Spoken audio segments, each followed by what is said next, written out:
Businesses thrive by knowing customer insights because today's insights are tomorrow's facts. At iResearch, we live and breathe insights. And despite searching high and low, we were unable to find a customer insights podcast that answers one of the most important questions in business. Why do customers do what they do? So we launched one. Hi, I'm your host, Darshan Mehta.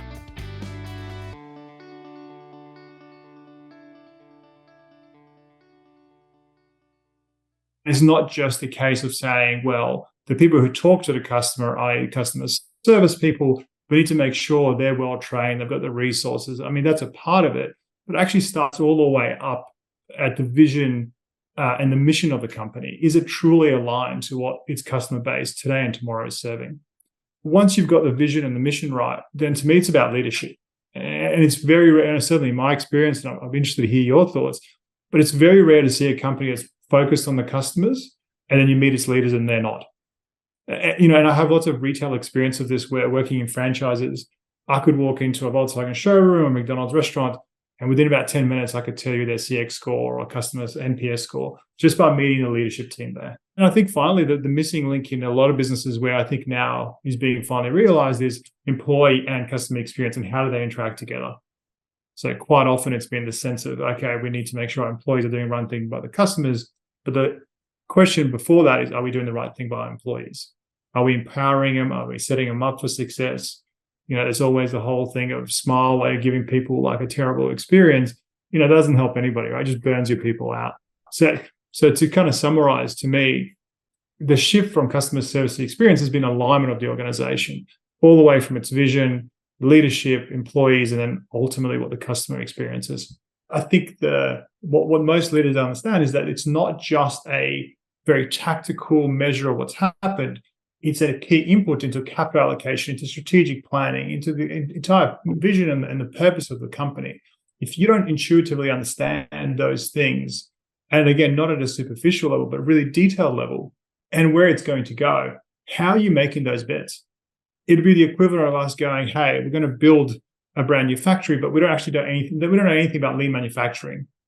But we've got this one number that we kind of know that it's a good indicator, and we'll put in our annual report, but we'll build this factory and we just hope that, our lean is at 28 rather than 27, we're smashing this out. And that's what I think, to me, when I hear really strategic leaders talk about this and they get it, they're using customer experience as a key leading indicator or input into their serious decision making.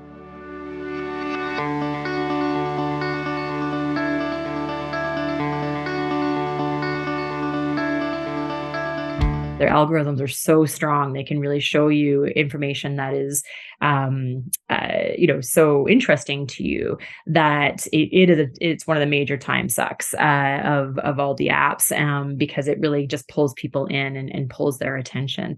And so, you can use apps to help you with that. The other part that we often recommend is sort of leaning into JOMO instead of FOMO. So the joy of missing out instead of the fear of missing out. So FOMO actually has come up only in the last couple of years. It's a rather new term.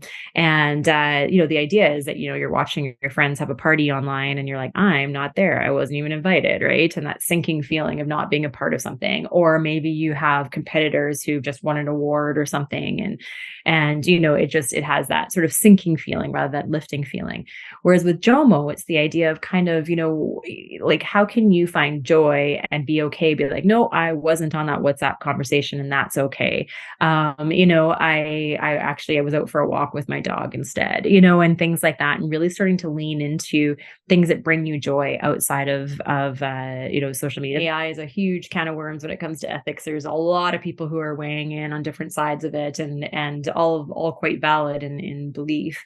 And so it's interesting around AI. So AI, one of the first things to think about when you think about artificial intelligence is really it's a way of organizing data. And so it's basically, you have these data sets, like here's what Katrina's doing online, but here's what 1,000 people are doing online. And, okay, wait, we can see when they do this, the next step is usually this. So we'll just do it for them, things like that.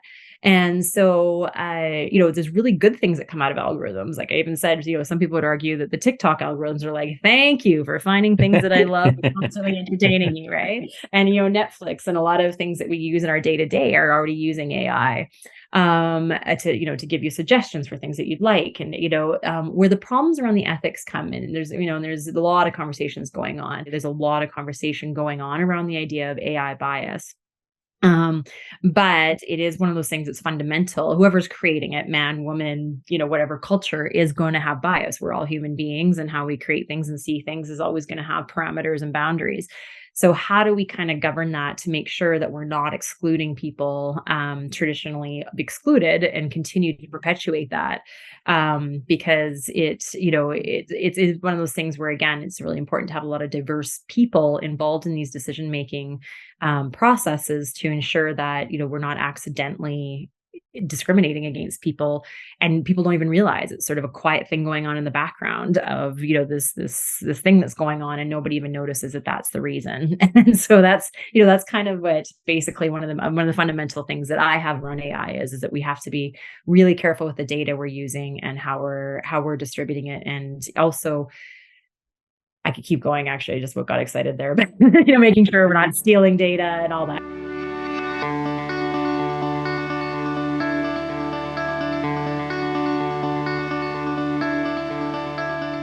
It's such a temptation for companies who have all that first-party digital data about what their customers are doing. It's such a temptation just to kind of rely on that and not go any further. But you never really get to the why behind the what if you just do that, and you never get to understand what people are doing when they're not on your platform. So that's where involving those different facets of consumer insight come from. So looking beyond the noise to find the insights and the story. I mean, that's what we do as sort of professionals, right? We're not just looking at data. We're trying to answer a question, right? We're trying to answer a client brief. And so being a good consumer insight professional or marketing strategist or marketing analyst is about understanding what that signal is amongst the noise, the bits that are relevant to the question you're trying to answer, and not being afraid to park that other stuff, leave that other stuff to the side, as interesting as it might be. For me, it's joining the dots between two pieces of information in a way that's relevant to the client's brief. And being relevant to the client's brief is the critical part, right? It's okay. Something can still be an insight, but if it's not relevant to the question you're answering, just leave it to one side, put it in the appendix, for goodness sake. I think this is the issue with us being in the consumer insights profession. We're curious by our nature, and we love discovering things about consumers, about the way we behave, about why, about what people are doing. And our temptation is always to show everything to our client, come to them with everything we've learned in a project. And that's counterproductive. Usually that's counterproductive. We really need to limit ourselves to the insights that are relevant to the client's brief. They're going to help them make critical business decisions and ultimately become more profitable. I would love to be able to go back in time and redo some of those big projects with the tools that I've got at my disposal today. It'd be interesting to see how the outputs would change. I like to think we did a pretty solid job back then, but I'm also pretty sure if we'd been able to analyze social media data and third-party product reviews at scale, and bring in, more behavioral science elements and all the rest of it, I'm pretty sure we could have elevated things and taken things to another level. So I've got to say that, look, we can respond to clients' briefs with more certainty than ever today, because we're able to review a broader spectrum of data and analyze it with just many different approaches.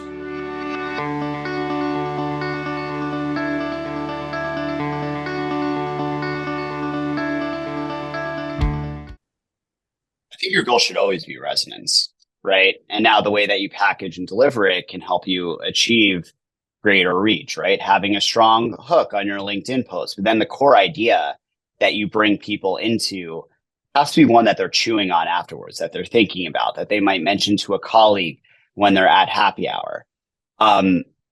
If you're just aiming for reach without saying, I'm going to put a new idea or a new story or something of value into the world, you're not actually accomplishing much of anything with the stories that you're telling. Like, the goal of marketing shouldn't just be to game the system to get more vanity metrics, more impressions. It should be to deliver value to people and to help them in some core way. If you're B2B, help them do their job better, help them get that next promotion, but deliver it to a way that isn't going to feel like work, right? But that's actually going to feel like fun, entertaining, and intellectually stimulating. Having someone inside of your company or who represents your company that can connect to your audience is really, really key. Like, the biggest piece of advice I give to most B2B companies is, who do you have inside of your company that you can develop as a creator that represents your brand, that serves as, that personification of everything that you believe in, that voice of the stories that you're going to tell, because you're going to get 10 times the engagement and resonance that way than if everything is coming out from, a faceless brand handle that's, coming out from blogs like signed by the name of your company. In my book, we have this idea of the 4 elements of great storytelling. The first is relatability. So when you have a storyteller you can relate to, who's going to connect to you through their own personal stories and experience, that's really key. Second is tension, which we already talked about. There's this idea of fluency. So the idea of making your stories just really easy to engage with. In video, right, that is a lot of those quick cuts, that action, those people off the bat. But in writing in general, it's not trying to make, yourself sound smart, right? Sound academic, sound overly formal. We want to engage with content that has the voice and colloquialisms of real people. So those are some of the really key things we want to play on. And if you want a bonus fourth one, it's novelty. So are you putting new ideas out into the world? Are you showing people stories, characters they might not necessarily have seen before?